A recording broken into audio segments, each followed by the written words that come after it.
नमस्कार दोस्तों, स्वागत है आप सभी का डेली लर्न में। टेस्ट सीरीज का आज क्रम रहेगा, बताइए 59। बिल्कुल सही, 59 आज क्रम रहेगा। इससे पहले 58 से आ चुके हैं, लिंक आपको डिस्क्रिप्शन में मिल जाएगा, नहीं तो आप चैनल की प्लेलिस्ट में जाकर भी आप उनको देख सकते हैं। जो छात्र नए हों मैं उनको बता दूँ, टेस्ट सीरीज में दोस्तों 25 क्वेश्चन रहते हैं, 10 उत्तराखंड से, 10 जीके से और 5 हिंदी से।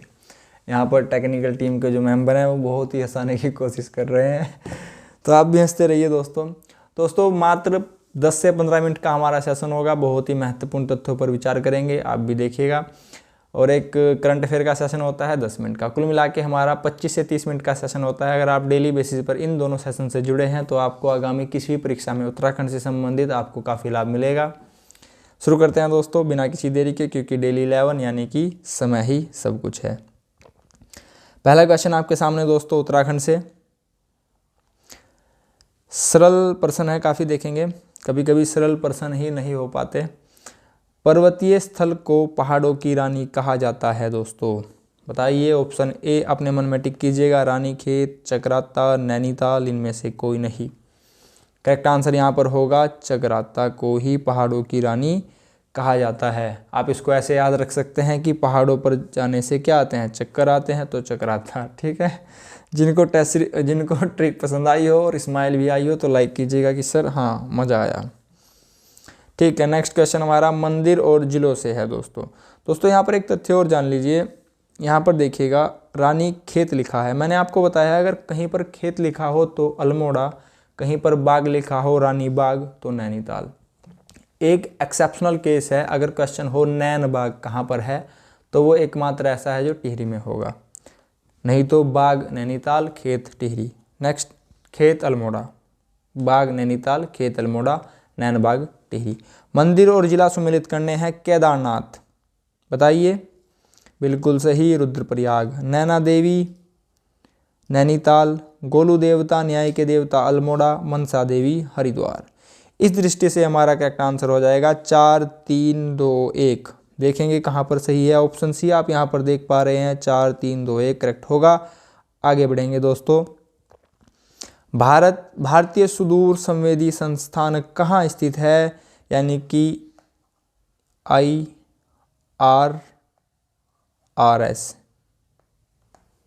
कुछ ऐसा है दोस्तों। भारतीय सुदूर संवेदी संस्थान कहाँ स्थित है, option A Nainital, B Bengaluru, C New Delhi, D Dehradun. इसको इंग्लिश में क्या कहेंगे, कोई छात्र बता सकता है? Indian institute of remote sensing. मैं इसको दोबारा लिख देता हूँ, वहाँ पर परीक्षा भवन में लिखा आ सकता है IIRS। बताइए कहाँ पर है। एग्जामिनर बड़े ही चतुराई से चीज़ें पूछेगा दोस्तों। IIR लिखा आ सकता है, कहाँ पर है, तो इसकी फुल फॉर्म होगी Indian institute of remote sensing, यानी कि भारतीय सुदूर संवेदी संस्थान। जिन छात्रों ने मात्र सिर्फ इतना ही याद रखा हो कि भारतीय सुदूर संवेदी संस्थान कहाँ स्थित है, हमने रट लिया जी, देहरादून में स्थित है। एग्जामिनर काफ़ी चतुराई से पूछेगा दोस्तों, तो इंग्लिश में भी याद रखिएगा, फुल फॉर्म याद रखिएगा, शॉर्ट फॉर्म याद रखिएगा। 3 तरीके से ये एकमात्र प्रश्न आ सकता है और आपका चयन थोड़ा सा शंका में डाल सकता है। ठीक है, आगे बढ़ेंगे। कुमाऊं रेजिमेंट की स्थापना किस वर्ष की गई थी, option A 1936, B 1945, C 40, D 1919। Correct answer 1945 होगा दोस्तों। आप मुझे इसका मंथ भी बताएंगे और डेट भी बताएंगे, क्या डेट थी। सन तो यहाँ पर हो गया 1945, यहाँ पर 1919 लिखा है दोस्तों। कुछ याद आ रहा है, क्या था ये? मॉन्टेग्यू चेम्सफोर्ड सुधार। इसमें बताइए मॉन्टेग्यू कौन थे और चेम्सफोर्ड कौन थे। मैंने आपको बताया था जो द्वितीय स्थान पर नाम होगा मॉन्टेग्यू चेम्सफोर्ड, जो दूसरे स्थान पर होगा वो वायसराय होगा, प्रथम स्थान पर गवर्नर जनरल होंगे। ठीक है दोस्तों, नहीं सचिव होंगे, प्रथम स्थान पर सचिव, द्वितीय स्थान पर वायसराय होंगे। ऐसे ही 1909 में आया था मार्ले मिंटो सुधार। मिंटो यहाँ पर वायसराय थे और मार्लो सचिव थे। ठीक है, 1919 में केंद्र में द्वैध शासन का प्रावधान किया गया था। याद रखने का तरीका है, यहाँ पर 2-19-19 लिखे हैं, 19-19 द्वैध हो गया ना। ठीक है, आगे बढ़ेंगे दोस्तों। गढ़ केसरी के नाम से प्रसिद्ध व्यक्ति बताइए कौन है। गोविंद वल्लभ पंत, हेमवती नंदन बहुगुणा, श्रीदेव सुमन, उपरोक्त में से कोई नहीं। करेक्ट आंसर यहाँ पर ऑप्शन डी रहेगा, उपरोक्त में से कोई नहीं। गढ़केसरी अनुसुईया प्रसाद बहुगुणा जी चमोली से हैं। अगर बात करें कुमाऊं केसरी, बद्रीदत्त पांडे अल्मोड़ा से हैं। चीज़ों को याद रखिएगा। गढ़वाल का इतिहास, कुमाऊं का इतिहास इनके द्वारा पुस्तक लिखी गई है। अब आप मुझे बताइएगा कुमाऊं का इतिहास किसने लिखी है और गढ़वाल का इतिहास किसने लिखी है। बड़ा ही सरल है, गढ़केसरी गढ़वाल का, कुमाऊं केसरी कुमाऊं का। ठीक है। टिहरी राज्य का भारतीय संघ में विलय कब हुआ। बड़ा ही इजी प्रश्न है, 1 अगस्त 1949। यहाँ पर लिखा है 1920 दोस्तों, असहयोग आंदोलन। जब भी आपके मन में कोई सन यहाँ पर लिखा हो तो चीज़ें क्लिक करनी चाहिए कि सर इसका आंसर तो ये था, इससे संबंधित मेरे मन में ये फैक्ट आया है। जो भी फैक्ट आ रहे हैं वो बिल्कुल तभी चीज़ें लगता है कि आप पढ़ाई कर रहे हैं। कोई भी आपने कोई आंकड़ा देखा, कोई संख्या देखी, उससे रिलेटेड कोई फैक्ट मन में आया हो तो यानी कि आपकी तैयारी सही दिशा में चल रही है। राष्ट्रीय उद्यानों को उनकी स्थापना के बढ़ते वर्षों के क्रम में व्यवस्थित करना है। बताइए। अब आप इसको तभी एडजस्ट कर पाएंगे प्रश्न को तब जब इसके आप क्वेश्चन याद होंगे। गोविंद राष्ट्रीय उद्यान 1980, कार्बेट 1936, सभी के याद होगा, ये तो सभी ने याद कर रखा है। गंगोत्री 1989, राजाजी 1983। अब देख लीजिए दोस्तों, पहले कौन सा स्थान आएगा। पहले आएगा 2, फिर यहाँ पर 1 4 3, 2 1 4 3। देखिए कहाँ पर आंसर है, 2 1 4 3। जी हाँ, करेक्ट आंसर यहाँ पर ऑप्शन सी हो जाएगा। इनके सभी क्वेश्चन याद कर लीजिएगा दोस्तों, हम डेली बेसिस पर लाते ही रहते हैं कोई सा ना कोई सा राष्ट्रीय उद्यान या वन्य जीव विहार। फिर से मिलान करना है। खतलिंग भिलंगना, खतलिंग ग्लेशियर कहाँ पर है, टिहरी। नामिक पिथौरागढ़, पूर्वी रामगंगा। जोहार घाटी ट्रेल पास, फिर से पिथौरागढ़। बैजनाथ बागेश्वर गोमती। करेक्ट आंसर हो जाएगा 2 3 4 1। देखेंगे कहाँ पर है, 2 3 4 1। देखिए दोस्तों यहाँ पर हमारा करेक्ट आंसर हो जाएगा 2 3 4 1। ऑप्शन भी यहाँ पर करेक्ट हो जाता है। नेक्स्ट क्वेश्चन दोस्तों, धौली गंगा तथा काली नदी, गौरी और काली नदी का संगम कहाँ पर होता है।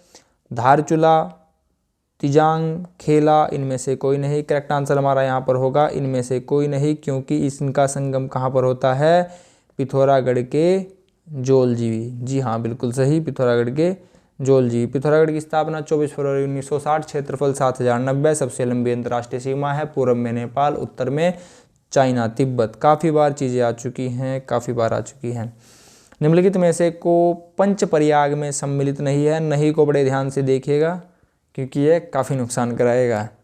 विष्णु प्रयाग तो है, देव प्रयाग भी है। गंगा का जन्म होगा अलकनंदा भागीरथी के मिलन से। नंद प्रयाग भी है। नंद प्रयाग में नंदाकिनी और अलकनंदा। विष्णु प्रयाग में अलकनंदा और धौली गंगा। हरिद्वार नहीं है दोस्तों। इसका आंसर हमारा यहाँ पर डी होगा। दोस्तों अगर आप लेखपाल की परीक्षा में बैठने वाले हैं तो हमारी जो पीछे टेस्ट सीरीज आ चुकी हैं, इससे पहले 58 सेशन आ चुके हैं, उनको रिपीटेशन पर देखते रहिएगा। समय का अभाव हो तो सेटिंग में जाके स्पीड को थोड़ा इंक्रीज कर लीजिएगा। लेखपाल का पेपर भी देख लीजिएगा जो 2016 का है, प्लेलिस्ट में आपको मिल जाएगा, उसको अवश्य देख लीजिएगा। अगर आप लेखपाल की परीक्षा में बैठने वाले हैं उससे आपको एक रणनीति पता लग जाएगी कि क्वेश्चन कहाँ से पुट किए जा सकते हैं। और करंट अफेयर के क्वेश्चन देख लीजिएगा जो 100 क्वेश्चन वाली सीरीज थी और एक 50 क्वेश्चन थे, उन पर एक बार आप दृष्टि अवश्य डाल लीजिएगा। अगर आज समय ना हो, कल समय ना हो, लेकिन परीक्षा में बैठने से पहले अवश्य देख लीजिएगा। टेस्ट सीरीज तो आप डेली बेसिस पर देखते रहिए, जो पीछे हो चुके हैं उनको रिपीटेशन पर देखते रहिए। नेक्स्ट क्वेश्चन हिंदी से पहला क्वेश्चन है, देखिए। पो 12 होना, पो 12 होना का अर्थ क्या होगा दोस्तों, सिद्ध कार्य नहीं। करेक्ट आंसर होगा लाभ ही लाभ होना।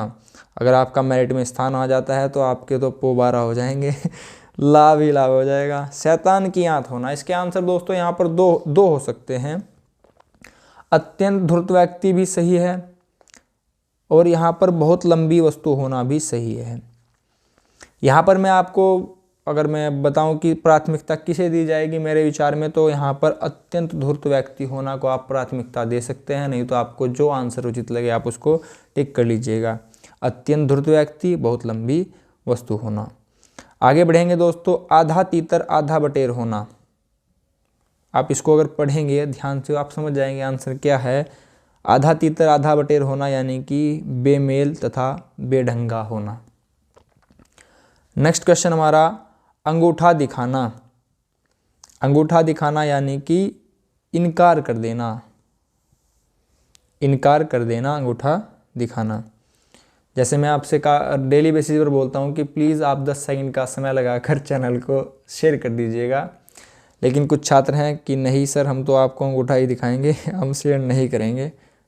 तो प्लीज़ यार ऐसा मत कीजिएगा, शेयर कर दीजिएगा।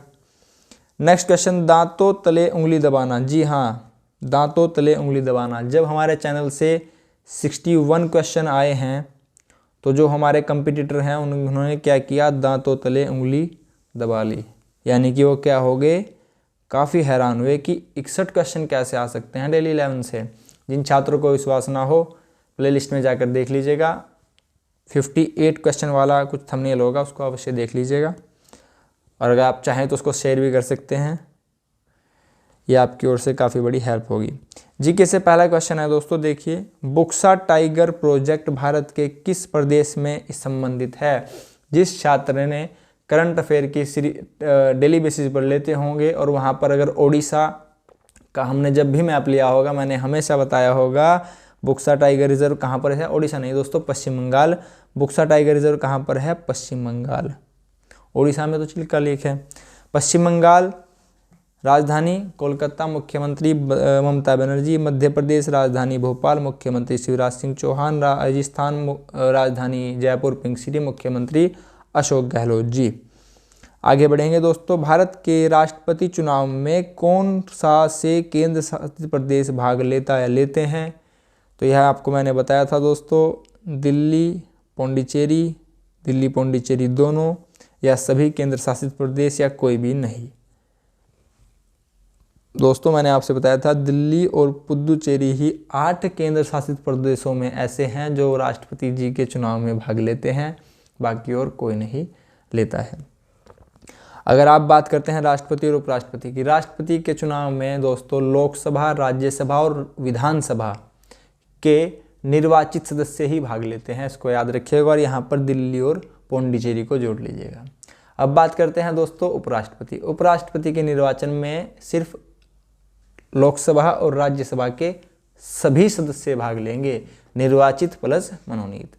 राष्ट्रपति के में मनोनीत भाग नहीं लेंगे। इस डिफरेंस को याद रखिएगा। एग्जामिनर है उसका ध्यान ये जो डिफरेंस है आकर्षित अवश्य करेंगे। आगे बढ़ेंगे, प्रतिचक्रवात शब्द का प्रथम बार प्रयोग किसने किया था दोस्तों। तो प्रतिचक्रवात एंटी साइक्लोन का प्रथम बार प्रयोग किया था। ऑप्शन ए गैल्टन, बी जर्कनीस, जे जर्कनीस, फिट्ज़जेराल्ड। दोस्तों करेक्ट आंसर यहाँ पर ऑप्शन ए होगा, एफ गैल्टन के द्वारा ही प्रतिचक्रवात या फिर कहें एंटी साइक्लोन शब्द का प्रथम बार प्रयोग किया गया था। आप इसको याद रखिएगा, प्रतिचक्रवात तो आप याद रखेंगे ही, एंटी साइक्लोन भी याद रखिएगा। एंटी साइक्लोन वहाँ पर हिंदी में लिखा आएगा, लेकिन शब्द तो इंग्लिश का है, ठीक है। क्वेश्चन लिखा है, एक अष्टभुज में विकर्णों की संख्या कितनी होती है। दोस्तों विकर्ण बोला जाता है, इंग्लिश माध्यम वाले छात्रों के लिए बता दूं, डायगोनल को। अगर आप इसको स्क्वायर मानते हैं तो इसको बोलते हैं विकर्ण या फिर डायगोनल, ठीक है। आपसे पूछा गया है अष्टभुज में, अष्टभुज यानी कि जिसकी 8 भुजाएं होंगी, कोशिश करते हैं बनाने की, ठीक है। अष्टभुज में आपसे पूछा गया है विकर्ण कितने होंगे। दोस्तों चाहे आपसे कुछ भी पूछ लिया जाए, आप एक फॉर्मूला याद रखिएगा, n, यहाँ पर अष्टभुज पूछा गया ना तो हम इसी को देखते हैं। फॉर्मूला है हमारा n ब्रैकेट के अंदर n-1 bracket close upon 2 -n। इस फॉर्मूले में आप जो भी आपसे पूछा जाए अष्टभुज, षटभुज या फिर पंचभुज, चतुर्भुज, n को मान लीजिएगा और वैल्यू पुट करिएगा, आंसर आपके सामने उपस्थित हो जाएगा। जैसे यहाँ पर बोला गया है अष्टभुज, वैल्यू रखिए, वैल्यू रखते हैं 8 ब्रैकेट में 8 -1 अपॉन 2 माइनस फिर से 8, तो 2 से 8 काटेंगे, यहाँ पर 4 आ जाएगा। अंदर क्या होगा दोस्तों, 8 में से 1 जाके क्या बचेगा, 7 बचेगा, यानी कि 4 × 7 - 8, 4 × 7 = 28, 28 - 8 आंसर आएगा 20। करेक्ट आंसर हो जाएगा 20। एक क्वेश्चन और होगा दोस्तों, यहाँ पर थोड़ा सा चेंज करते हैं। क्वेश्चन आएगा कि 10 व्यक्ति खड़े हैं और अगर वो आपस में हाथ मिलाते हैं तो कितने हाथ मिलाए जाएंगे। तो इसका फॉर्मूला भी देख लीजिएगा। अभी मैंने आपसे बताया अगर क्वेश्चन हो विकिरण से तो फॉर्मूला होगा n-1/2 ये क्वेश्चन होगा विकिरण से। अगर क्वेश्चन आए कि कितने आदमी से हाथ मिला रहे हैं तो वहाँ पर फॉर्मूले में थोड़ा सा चेंज होगा, फॉर्मूला होगा n-1/2 बस, इतना ही फॉर्मूला होगा दोस्तों। ठीक है, याद रखिएगा इसको। ठीक है दोस्तों, आगे बढ़ेंगे। MRI का विस्तृत रूप क्या है? तो MRI का विस्तृत रूप क्या है? देखिए स्टार्टिंग में तो 3 ऑप्शन सेम है, मैग्नेटिक, फिर यहाँ पर रेजोनेंस है, तो यानी कि ऑप्शन ए या बी करेक्ट होगा, सी को तो काट दीजिए। अब देखते हैं मैग्नेटिक रेजोनेंस इंटरफेरेंस होगा या फिर इमेजिंग होगा, तो यहाँ पर इमेजिंग करेक्ट होगा, ऑप्शन यहाँ पर बी करेक्ट हो जाता है दोस्तों, magnetic resonance imaging. Next question हमारा यहाँ पर, निम्न में से कौन सा विटामिन पानी में घुलनशील है? दोस्तों जब विटामिन का एक बार हम डिस्कस कर रहे थे, मैंने आपको सभी विटामिन के वैज्ञानिक नाम बताए थे, वसा में घुलनशील और यहाँ पर पानी में घुलनशील, इसके बारे में भी चर्चा हुई थी। पानी में घुलनशील कौन सा विटामिन होता है? विटामिन सी और बी, तो करेक्ट आंसर यहाँ पर बी हो जाएगा दोस्तों। बाकी सभी वसा में घुलनशील होते हैं। पारदर्शी झिल्ली जो आँखों को ढके रहती है, हमारी आँखों को जो पारदर्शी झिल्ली ढके रहती है, मेम्ब्रेन ढके रहती है, उसको क्या बोला जाता है? आइरिस, कॉर्निया, श्लेष्मा झिल्ली, इनमें से कोई नहीं दोस्तों। यहाँ पर आपको भ्रमित करने के लिए ऑप्शन सी देखिए क्या लिखा है, श्लेष्मा झिल्ली। पर्सन में भी झिल्ली था और यहाँ पर भी झिल्ली है, आपको भ्रमित करने के लिए रखा गया था। आइरिस क्या काम करता है दोस्तों? प्रकाश को नियंत्रित करता है। जब हम रोशनी से अंधेरे में जाते हैं तो हमारी आंखें बड़ी हो जाती हैं, और जब अंधेरे से हम रोशनी में आते हैं तो आंखें छोटी हो जाती हैं, ये कार्य करता है आइरिस। अब बचता है करेक्ट आंसर यहाँ पर कॉर्निया। आंखों को जब दान दिया जाता है तो मात्र कॉर्निया का दान किया जाता है। अब इसको भी याद रखिएगा, क्वेश्चन यहाँ भी पूछा जाता है। यह नहीं कि पूरी आंख निकाल के दान कर दी गई, ऐसा नहीं होता है, कॉर्निया का दान किया जाता है। मरीचिका उदाहरण है, शायद अंतिम क्वेश्चन है। मरीचिका किसका उदाहरण है? मरीचिका यानी कि माइरेज, MIRAGE। ठीक है, अगर आप रेगिस्तान में हो या फिर बहुत ही धूप पड़ रही हो, दोपहर का समय हो, तो सड़क पर भी आपको पानी दिखाई देगा काफ़ी दूर, तो ये किसके कारण होता है दोस्तों? यह परावर्तन, अपवर्तन, रिफ्लेक्शन या फिर रिफ्रैक्शन, या फिर total internal refraction, total internal reflection. Correct answer यहाँ पर ऑप्शन डी होगा, पूर्ण आंतरिक परावर्तन या फिर कहें टोटल इंटरनल रिफ्लेक्शन। ठीक है दोस्तों, करेक्ट आंसर यहाँ पर ऑप्शन डी होगा। नेक्स्ट क्वेश्चन हमारा, भारत का अंटार्कटिका में द्वितीय स्थायी स्टेशन जाना जाता है। तो दोस्तों द्वितीय स्थायी स्टेशन, मैं आपको पूरा सिनेरियो समझाता हूँ। पहला हमने खोला था यहाँ पर 1983 में, जिसका नाम था दक्षिण गंगोत्री। ठीक है दोस्तों, ये किसी कारणवश बंद हो गया 1989 में, 6 साल बाद। तो हमने 1989 में फिर से क्या किया, यहाँ पर दूसरा खोल दिया, उसका नाम रखा मैत्री। दक्षिण गंगोत्री तो बंद हो गया ना, ठीक है। फिर एक और खोल दिया 2012 में, उसका नाम रखा भारती। तो आप तीनों को याद रखिएगा। अब प्रश्न पर चलते हैं, इससे अलग कोई क्वेश्चन नहीं आएगा। ठीक है, प्रश्न पर चलते हैं। अंटार्कटिका में द्वितीय स्थायी स्टेशन यानी कि मैत्री, ऑप्शन बी यहाँ पर करेक्ट होगा। ठीक है दोस्तों, तीनों को याद रखिएगा या फिर आप नोट कर लीजिएगा, जैसा भी आपका मन हो ऐसा कर लीजिए। नेक्स्ट क्वेश्चन, भारत का उपग्रह छोड़ने का आधार श्रीहरिकोटा कहाँ स्थित है? पहले तो मैं आपको बता दूं, इसको सतीश धवन भी बोला जाता है, सतीश धवन केंद्र। ऑप्शन ए कहाँ पर? आंध्र प्रदेश, बी कर्नाटक, सी ओडिशा, डी में से कोई नहीं। करेक्ट आंसर होगा दोस्तों आंध्र प्रदेश में है यह, और यह नल्लोर जिले में स्थित है श्रीहरिकोटा। यहाँ से मिसाइलें वगैरह छोड़ी जाती हैं। आंध्र प्रदेश की राजधानी अमरावती है। आंध्र प्रदेश के मुख्यमंत्री जगन मोहन रेड्डी जी हैं। आंध्र प्रदेश का प्रथम स्थान फ्लो के उत्पादन में है। ठीक है दोस्तों, हमारे आज की टेस्ट सीरीज में इतना ही। यह था हमारा क्रम 59वां। दोस्तों चैनल की हेल्प कीजिएगा, चैनल को शेयर कीजिएगा अपने सोशल मीडिया प्लेटफॉर्म पे, व्हाट्सएप वगैरह पे। मात्र 10 सेकंड का समय लगता है दोस्तों, आप इतना तो कर ही सकते हैं जब आपके लिए हम इतनी मेहनत करते हैं। आपने अपना कीमती समय चैनल को दिया है, इसके लिए आप सभी का बहुत बहुत धन्यवाद। नमस्कार दोस्तों।